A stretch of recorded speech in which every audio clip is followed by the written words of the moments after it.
Ce cale ai alege?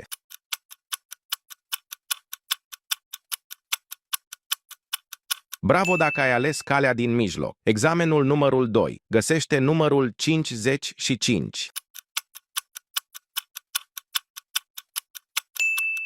Dacă ai răspuns corect la primele două examene, apasă de 2 ori pe ecran să-ți confirmi răspunsul. Examenul numărul 3. Ține apăsat pe butonul de comentarii și alege un emoji unic.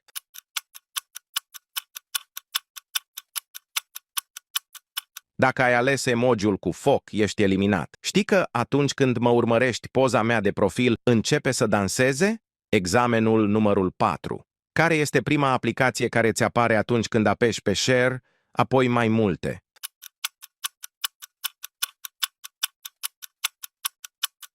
Dacă era aplicația Netflix, ești eliminat. Examenul final.